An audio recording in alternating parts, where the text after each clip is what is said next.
This week's Black Sea grain news for the 4th of April.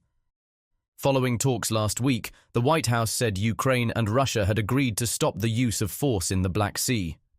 However, the Kremlin said that a pause on fighting would only happen if sanctions were lifted from organizations involved in the food trade, and these organizations must be reconnected to the SWIFT banking system.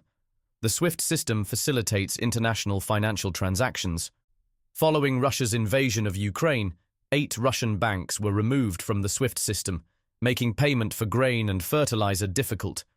Despite this, Russia remains a leading exporter of wheat and fertilizers and plans to increase production and exports. Russia's spring crop sowing campaign is underway, with farmers reported to have started sowing in southern and central federal districts. Regions that have started include Voronezh, Lipetsk, Oryol, Stavropol, Dagestan, Chechnya, and Kabardino-Balkaria. Other regions have likely started but not yet reported doing so. Ukraine farmers are making good progress this year, with 550,000 hectares of spring barley already sown, which is the fastest pace since we started keeping records in 2020. They've also been sowing spring wheat, peas and oats, and have just started on soybeans and sunflowers. Belarus farmers have sown more than 200,000 hectares, or 35% of the plan. On the same date last year, they'd sown around half that.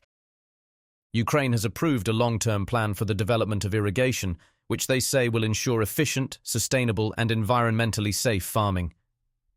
Ukraine often announces plans to reinstate the irrigation system, citing improved yields and food security as the reason, but they rarely mention water depletion, soil degradation, or salinization. Large-scale irrigation of commodity crops is not straightforward. It's unlikely this initiative will progress much beyond the planning stage, at least until funding from external sources becomes available. Earlier this week, Ukraine's Agriculture Minister Vitaly Koval met with the European Investment Bank and asked about the export of Ukrainian products after autonomous trade measures ended. Autonomous trade measures are temporary trade benefits granted by the European Union, such as the suspension of import duties and quotas, making it easier for Ukrainian goods to access EU markets. The measures are scheduled to end in June. The minister said that after the abolition of the autonomous trade measures, Ukraine may lose $3.5 billion in foreign exchange earnings, and GDP will decrease by 2.5%. That's all for now.